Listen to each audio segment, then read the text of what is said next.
चलिए अब बात करते हैं जमीन के लिए जंग की। जोधपुर में जमीन विवाद में एक ही परिवार के 3 सदस्यों पर जानलेवा हमला हुआ, जिसमें बुजुर्ग महिला सहित 3 लोग घायल हो गए। घायलों का जिला अस्पताल में इलाज चल रहा है। तीनों घायलों की हालत गंभीर बताई जा रही है, जिसके बाद उन्हें जोधपुर रेफर कर दिया गया। घटना की जानकारी मिलते ही पुलिस मौके पर पहुंची। पीड़ित परिवार ने सरपंच प्रतिनिधि त्रिलोक सिंह और उसके भाई राणा सहित कई लोगों पर हमले का आरोप लगाया। इन लोगों ने अचानक धारदार हथियारों से तीनों लोगों पर हमला कर दिया। बयान के आधार पर पुलिस ने जांच शुरू कर दी है।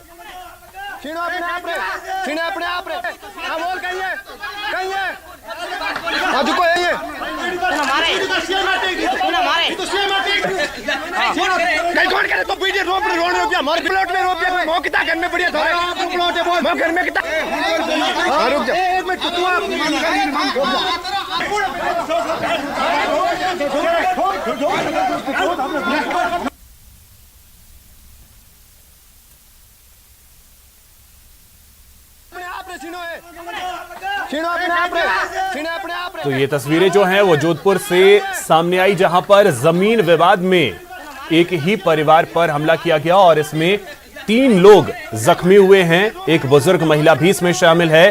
तस्वीरें हम आपको 2 दिखा रहे हैं। देखिए, परिवार पर हमला किया गया और इसमें 3 लोग घायल हो गए। इन तीनों ही लोगों का इस वक्त जोधपुर में इलाज चल रहा है। तीनों की हालत जो है वो गंभीर बताई जा रही है।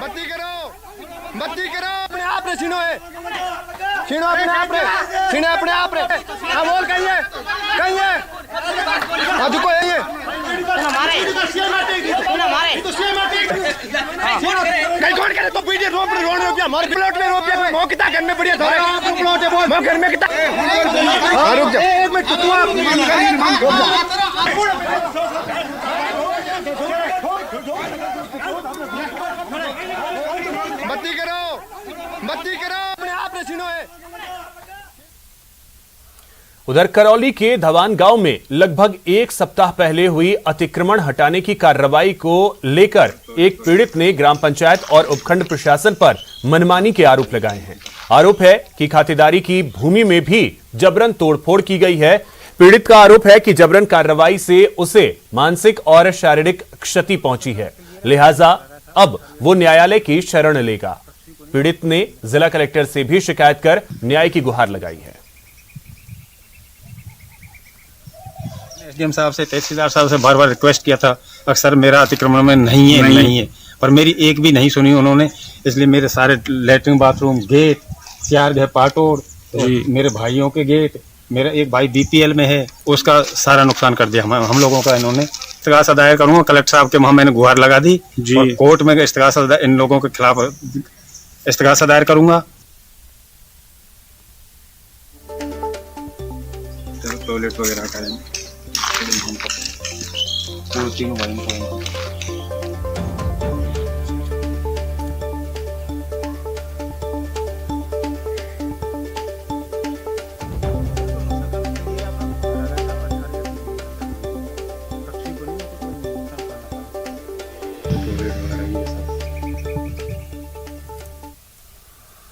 वहीं नागौर के लिखमीदास मंदिर में दर्शन कर रात को अपने गांव चिनार लौट रहे एक परिवार के साथ मारपीट की घटना ने तूल पकड़ लिया है। बाइक को टक्कर मारने को लेकर शुरू हुई यह घटना बड़े झगड़े में तब्दील हो गई, जिसमें 5 लोग घायल हो गए। गंभीर रूप से घायल एक शख्स को जोधपुर रेफर किया गया है। मामले की गंभीरता को देखते हुए पुलिस के आलाधिकारी कैंप कर रहे हैं।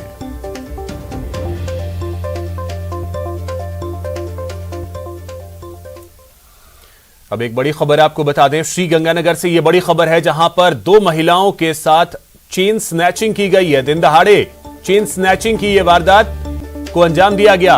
वारदात के बाद बदमाश मौके से फरार हो गए। बाइक से ये चेन स्नैचर आए थे। सीसीटीवी फुटेज के आधार पर इनकी अब तलाश की जा रही है। श्री गंगानगर से यह बड़ी खबर, सीसीटीवी फुटेज जो है वो सामने आए। ये तस्वीरें आप देख सकते हैं। बड़े ही आराम से ये दोनों चेन स्नैचर आते हैं और महिला के गले से चेन छीनकर फरार हो जाते हैं। ये तस्वीरें आप देख सकते हैं। ये सीसीटीवी फुटेज श्री गंगानगर का।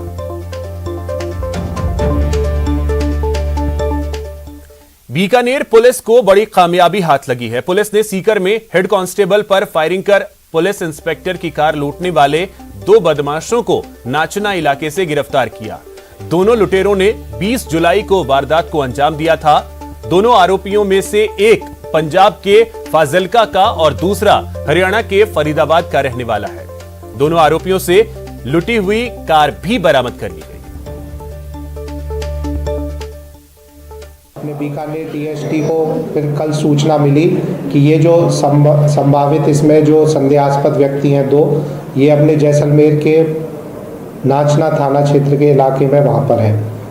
तो आज सुबह वहाँ पे दबिश दी गई, दोनों आरोपियों को गिरफ्तार किया गया, जिसमें से एक सोमदत्त पंजाब फाजिलका का रहने वाला है, दूसरा विक्रम फतेहाबाद हरियाणा का रहने वाला है। दोनों आरोपियों को दस्तयाब करके टीम लेके आई। उदयपुर में गुड्स एंड सर्विस टैक्स विभाग की सेंट्रल टीम ने आयरन स्क्रैप का व्यापार कर जीएसटी चोरी करने वाले आरोपी अनिल कुमार अरोड़ा को गिरफ्तार कर लिया। टीम ने 7.97 करोड़ की जीएसटी चोरी पकड़ी है और आयरन स्क्रैप से भरे 2 ट्रक भी जब्त किए हैं, जिन पर करीब 16 लाख की पेनल्टी अलग से वसूली गई है। फिलहाल जीएसटी की टीम आरोपी को उदयपुर से जोधपुर न्यायालय में पेश करने के लिए ले गई है।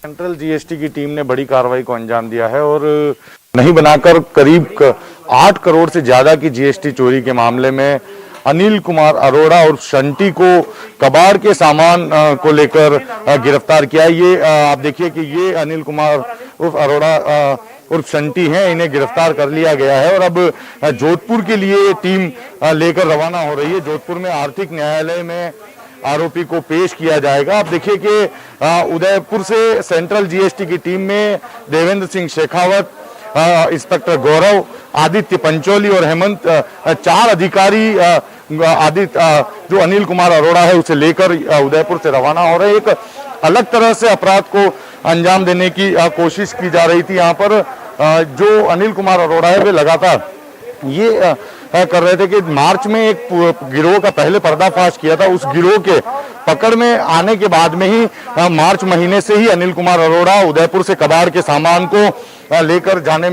जाना उदयपुर से शुरू कर दिया था और उसके बाद में आप देखिए कि जीएसटी सेंट्रल जीएसटी की टीम के अनिल कुमार अरोड़ा के उस पर नजर थी और अनिल कुमार अरोड़ा को आप देखिए जो टीम है वो लेकर रवाना हो रही है। सेंट्रल जीएसटी की टीम जोधपुर में आर्थिक न्यायालय में पेश करने के लिए उदयपुर से निकल चुकी है। करीब 8 करोड़ से ज्यादा की जीएसटी चोरी का मामला जो है वो सामने आया। ये 2 ट्रक आप देख सकते हैं, इन 2 ट्रकों को सेंट्रल जीएसटी की टीम ने जब्त किया था। ये बिना ई-वे बिल के जो है वो उदयपुर से कबाड़ का सामान लेकर पंजाब की ओर जा रही थी और ये जो पूरा जो गिरोह है ये बिल्कुल अलग तरीके से। और इस वक्त की एक बड़ी खबर आपको बता दें, सीकर से ये बड़ी खबर है, जहां से खबर यह है कि 3 दिन से लापता बच्चे का शव मिला है। सूनी हवेली में बच्चे का शव मिला है। 12 साल के बच्चे की बेरहमी से हत्या की गई है। सदर थाना इलाके के बढ़ाढर गांव की यह घटना है। आरोपियों की तलाश में अब पुलिस जुटी हुई है। ये बड़ी खबर इस वक्त की आपको बता दें, एक मासूम जो पिछले 3 दिन से लापता था, उसका शव जो है वो सूनी हवेली में मिला है। और अब आपको बता दें कि पुलिस आरोपियों की तलाश कर रही है। बढ़ाढर गांव की यह घटना, जहां पर 3 दिन से लापता एक बच्चे का शव मिला है। तो यह बड़ी खबर सीकर से। संदीप हमारे सहयोगी अधिक जानकारी के साथ जुड़ गए। संदीप, क्या जानकारी है? 3 दिन से लापता बच्चे का शव मिला है। जी बिल्कुल, देखिए अभिषेक, ये बच्चा जो है इसके पिता यहाँ माता पिता मजदूरी के लिए रहते हैं। मूल रूप से बांसा नागौर का ये परिवार है जो सीकर के बढ़ाढर गांव में मजदूरी करने के लिए आया हुआ था और 21 जुलाई को जब ये जो परिवार के लोग हैं ये मजदूरी करने गए थे, पीछे से ये घर में बच्चे थे, 5 बच्चे हैं जिनमें ये जिसका शव मिला ये सबसे बड़ा बच्चा है। ये 21 तारीख को वहां से गायब हुआ था। उसके बाद 2-3 दिन तक परिजन अपने स्तर पर इसको ढूंढते रहे। कल शाम को इन्होंने जो सदर थाना है वहां पर गुमशुदगी दर्ज करवाई थी। और आज बड़ाडर गांव की ही एक सोनी हवेली है जहां पर इसका शव मिला है और पत्थर से वार करके और हत्या की गई है। जी चलिए, बहुत शुक्रिया संदीप आपका तमाम जानकारी के लिए।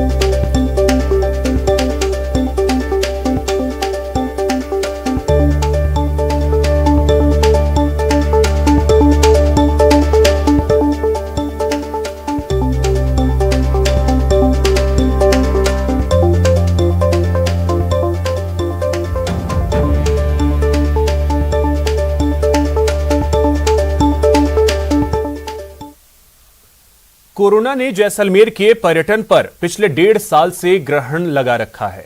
महज 2 साल पहले यहां का पर्यटन व्यवसाय 1200 करोड़ के टर्नओवर की ऊंचाई को छू रहा था, जो अब घटकर पिछले साल में 1/4 रह गया है। इस बार के हालात क्या होंगे, यह अभी भविष्य के गर्भ में है, लेकिन इतने कठिन दौर में भी जैसलमेर घूमने आने वाले सैलानियों को परेशान करने में लपका तत्व कोई कमी नहीं छोड़ रहा। जोधपुर और बाड़मेर मार्ग के अलावा अब जैसलमेर के सब मार्ग पर भी लपका तत्वों ने अपना मजबूत जाल बिछा दिया है। इसके चलते सैलानी खासा परेशान हो रहे हैं, जिसे लेकर पुलिस ने अब कमर कस ली है।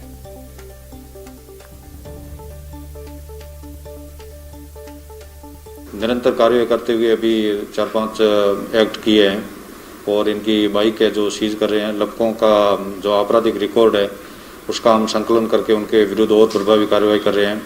एक स्पेशल हमने टीम गठित की है जो सिर्फ ये लपकों के विरुद्ध कार्रवाई करती रहेगी और 3-4 ऐसे पॉइंट है जहां पर ये बैठे रहते हैं उनको उस स्थान को हमने चिन्हित किया है। ब्रेक के बाद आपका स्वागत है। अब बात कांग्रेस की। जयपुर में आज कांग्रेस दफ्तर में बैठक हुई। इसमें कांग्रेस के प्रदेश प्रभारी अजय माकन और केसी वेणुगोपाल समेत दिग्गज शामिल हुए। बैठक में कई अहम मुद्दों पर चर्चा हुई। बैठक के बाद कांग्रेस प्रदेश प्रभारी अजय माकन मीडिया से रूबरू हुए। इस दौरान उन्होंने केंद्र सरकार पर जमकर निशाना साधा। अजय माकन ने बताया कि कांग्रेस में राजनीतिक नियुक्तियों पर फैसला जल्द होगा। उन्होंने कहा कि 28 जुलाई को फिर जयपुर आएंगे और इस दौरान माकन 2 दिन तक विधायकों और पदाधिकारियों से 1-to-1 संवाद करेंगे।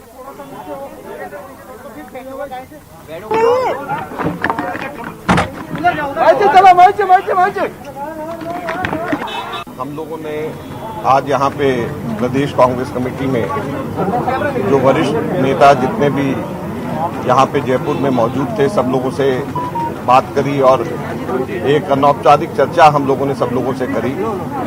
पेगासस का जो जासूसी जिस तरीके से केंद्र सरकार ने, मोदी सरकार ने कराई है वो भी निंदनीय है। सरकार लोगों के ऊपर पैसा खर्च करने की जगह जासूसी के ऊपर पैसा खर्च कर रही। तो मंत्रिमंडल की चर्चा हमारे जिला कांग्रेस कमेटी के अध्यक्षों की चर्चा, हमारे बोर्ड कॉर्पोरेशन के अंदर जो पॉलिटिकल नियुक्तियों की चर्चा है, ये सब चीजों की चर्चा हम लोगों से कर रहे हैं। इस सब लोगों ने एक स्वर में ये कहा है कि जो केंद्र आला कमान जो तय करेगा वो हमें मंजूर है। सब लोगों ने एक स्वर में कहा और हम लोग बहुत जल्द इन सब चीजों के ऊपर हम लोग फाइनल फैसला करेंगे, क्योंकि कहीं पर भी कोई अब हम लोगों को कोई किसी भी प्रकार से विरोधाभास नजर नहीं आता। सब लोग एक स्वर से और एक मत है इसके अंदर और बहुत जल्द हम लोग आपको इसके बीच में इसके बारे में हम बताएंगे। मैं 28 और 29 तारीख को 2 दिन के लिए राजस्थान में मैं फिर खुद आ रहा हूं और हम लोग कांग्रेस विधायकों से मैं यहां पर आकर के एक एक करके सबसे अलग बात करके जिला और ब्लॉक के बारे में उनसे मंत्रणा करूंगा। तो बात करें अजय माकन के मिशन मरुधरा की, तो पीसीसी चीफ ने माकन को रिपोर्ट सौंपी है। बड़ी खबर ये आपको बता दें, महत्वपूर्ण कार्यक्रमों की जानकारी इसमें दी गई है। कांग्रेस के आंदोलनों का इसमें ब्यौरा दिया गया है, जिसमें महंगाई, जासूसी कांड कार्यक्रमों की जो रिपोर्ट है वो सौंपी गई है। आउटरीच कार्यक्रम है, इसकी जानकारी दी गई है। वहीं डोटासरा मसले पर अजय माकन ने सफाई दी। उन्होंने क्या कुछ कहा वो आपको सुनाते हैं। तासरा जी के बेटे और इनकी पुत्रवधू दोनों के दोनों के इंटरव्यू उस वक्त हुए जब भाजपा का शासन था, और भाजपा के शासन के दौरान उन्होंने उन्होंने अंक पाए। तो क्या भाजपा के लोग अपने ही शासन के खिलाफ में आरोप लगा रहे हैं सिर्फ इस वजह से कि दो तासरा जी आक्रामक तौर के ऊपर निम्बाराम और बीजेपी के खिलाफ में यहां पर मांग कर रहे हैं, तो इनके ऊपर इसी वजह से दबाव डालने के लिए कर रहे हैं। और ये भाजपा के मंसूबे कभी भी हम लोग कामयाब नहीं होने देंगे। और खबर शिमला के बटसेरी से है, जहां प्रकृति ने फिर से कहर बरपाना शुरू कर दिया है। पहाड़ी से फिर से पत्थरों की बौछार शुरू हो गई है। ये तस्वीरों को देखिए, इस तरह से यहां पर कुदरत का कहर बरप रहा है। अब देखिए जरा कि पहाड़ी से पत्थर टूटकर कैसे गिर रहे हैं। इस आपदा में पर्यटकों से भरी वाहन भी चपेट में आ गई। आशंका जताई जा रही है कि वाहन में 12 पर्यटक सवार थे। घटना में 9 पर्यटकों की मौके पर ही मौत होने की बात सामने आ रही है, जबकि 3 लोग घायल।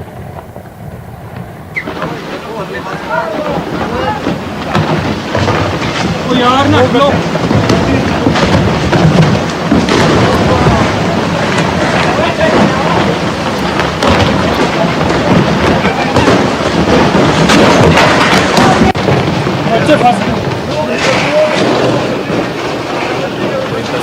ये शिमला की तस्वीरें हैं और जो खबर ये है कि 9 लोगों की इसमें मौत भी हुई है, 3 लोग गंभीर रूप से घायल हुए हैं। पहाड़ी से किस तरीके से पत्थर लगातार गिर रहे हैं उसकी तस्वीर आप देख सकते हैं। ये शिमला के बटेरी की तस्वीरें जो हैं वो सामने आई।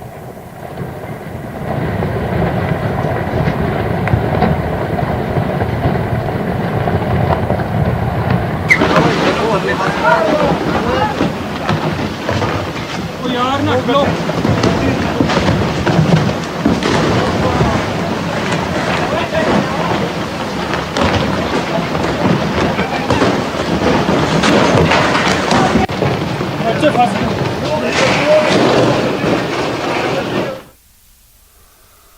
डीजल, पेट्रोल और गैस के बढ़ते हुए दामों के विरोध में भरतपुर में युवा कांग्रेस ने पैदल मार्च निकाला। युवा कार्यकर्ताओं ने पेट्रोल पंप पर प्रदर्शन किया और केंद्र सरकार के खिलाफ नारेबाजी की। युवा कांग्रेस के जिलाध्यक्ष सौरभ सोलंकी ने चेतावनी दी कि अगर पेट्रोल, डीजल और गैस के दाम कम नहीं हुए तो 5 अगस्त को युवा कांग्रेस के राष्ट्रीय अध्यक्ष के नेतृत्व में आंदोलन किया जाएगा।